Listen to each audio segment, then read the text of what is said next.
अथ प्रादानिकं रहस्यम्।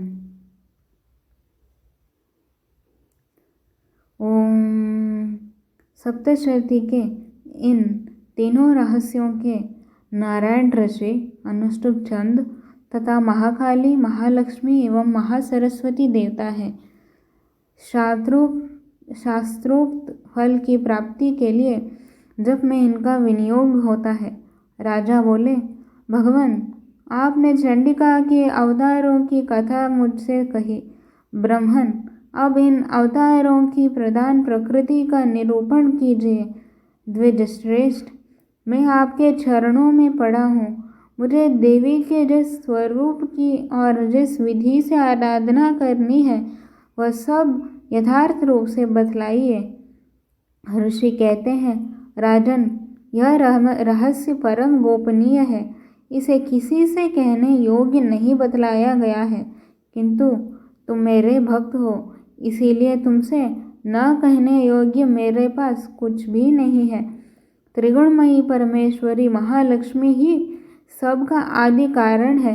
वे ही दृश्य और अदृश्य रूप से संपूर्ण विश्व को व्याप्त करके स्थित है। राजन, वे देवी, वे अपने चारों भुजाओं में मातुलिंग, गदा, केठ एवं पानपात्र और मस्तक पर नाग, लिंग तथा योनि इन वस्तुओं को धारण करती है। तपाए हुए सुवर्ण के समान उनकी कांति है। तपाए हुए सुवर्ण के समान उनकी भूषण है। उन्होंने अपने तेज से इस शून्य जगत को परिपूर्ण किया है। परमेश्वरी महालक्ष्मी ने इस संपूर्ण जगत को शून्य देखकर केवल तमोगुण रूप उपाधि के द्वारा एक अन्य उत्कृष्ट रूप धारण किया। वह रूप एक नारी के रूप में प्रकट हुआ, जिसके शरीर की कांति निखरे हुए काजल की भांति काले रंग की थी। उसका श्रेष्ठ मुख दड़ों से सुशोभित था। नेत्र बड़े बड़े और कमल पतली थी। उसकी चार भुजाएं ढाल, तलवार, प्याले और कटे हुए मस्तक से सुशोभित थी। वे वक्षस्थल पर कबंध की तथा मस्तक पर मुंडों की माला धारण किए हुई थी। इस प्रकार प्रकट हुई स्त्रियों में श्रेष्ठ तामसी देवी ने महालक्ष्मी से कहा, माताजी, आपको नमस्कार है। मुझे मेरा नाम और कर्म बतलाइए। तब महालक्ष्मी ने स्त्रियों में श्रेष्ठ उस तामसी देवी से कहा, मैं तुम्हें नाम प्रदान करती हूँ और तुम्हारे जो जो कर्म है उनको भी बतलाती हूँ। महामाया, महाकाली, महामारी, क्षुधा, तृषा, निद्रा, तृष्णा, एकवीरा, कालरात्रि तथा दुरत्यया, ये तुम्हारे नाम हैं जो कर्मों के द्वारा लोक में चरितार्थ होंगे। इन नामों के द्वारा तुम्हारे कर्मों को जानकर जो उनका पाठ करता है वह सुख भोगता है। राजन, महाकाली से यो कहकर महालक्ष्मी ने अत्यंत शुद्ध सत्व गुण के द्वारा दूसरा रूप धारण किया, जो चंद्रमा के समान गोरा वर्ण था। वह श्रेष्ठ नारी अपने हाथों में अक्षमाला, अंकुश, वीणा तथा पुस्तक धारण किए हुई थी। महालक्ष्मी ने उसे भी नाम प्रदान किए। महाविद्या, महावाणी, भारती, वाक्, सरस्वती, आर्या, ब्राह्मी, कामधेनु, वेदगर्भा और धीश्वरी, ये तुम्हारे नाम होंगे। तदनंतर महालक्ष्मी ने महाकाली और महासरस्वती से कहा, देवियों, तुम दोनों अपने अपने गुणों के योग्य स्त्री पुरुष के जोड़े उत्पन्न करो।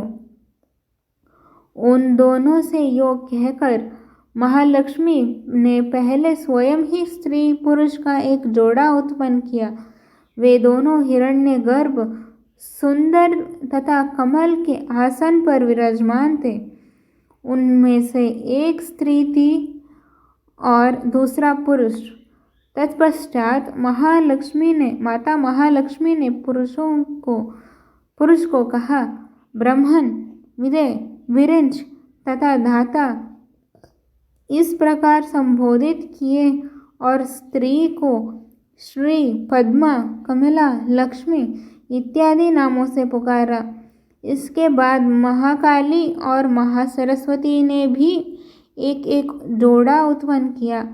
इनके भी रूप और नाम मैं तुम्हें बतलाता हूँ। महाकाली ने कंठ में नील चिन्ह से युक्त लाल भुजा, श्वेत शरीर और मस्तक पर चंद्रमा का मुकुट धारण करने वाले पुरुष को तथा गोरे रंग की स्त्री को जन्म दिया।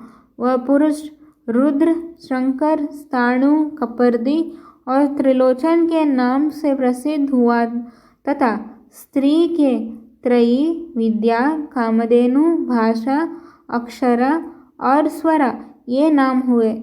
राजन, महासरस्वती ने गोरे रंग की स्त्री और श्याम रंग के पुरुष को प्रकट किया। उन दोनों का नाम भी मैं तुम्हें बतलाता हूँ।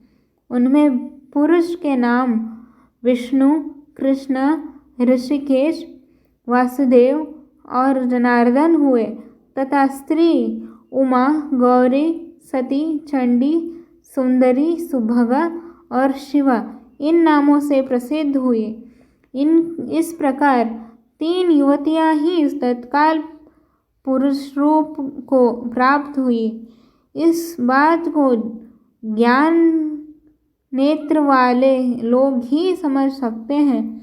दूसरे अज्ञानी जन इस रहस्य को नहीं जान सकते। राजन, महालक्ष्मी ने त्रयी विद्या रूपा सरस्वती को ब्रह्मा के लिए पत्नी रूप में समर्पित किया। रुद्र को वरदायिनी गौरी तथा भगवान वासुदेव को लक्ष्मी दे दी। इस प्रकार सरस्वती के साथ संयुक्त होकर ब्रह्मा जी ने ब्रह्मांड को उत्पन्न किया और परम पराक्रमी भगवान रुद्र ने गौरी के साथ मिलकर उसका भेदन किया।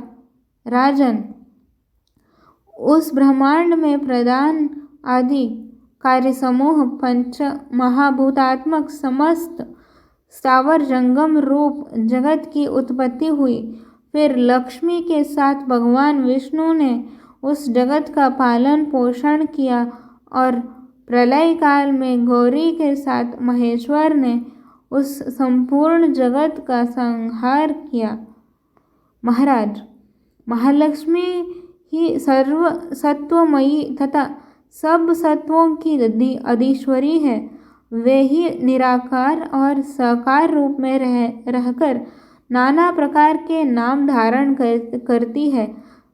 सगुणवाचक सत्य, ज्ञान, चित्त, महामाया आदि नामांतरों से इन महालक्ष्मी का निरूपण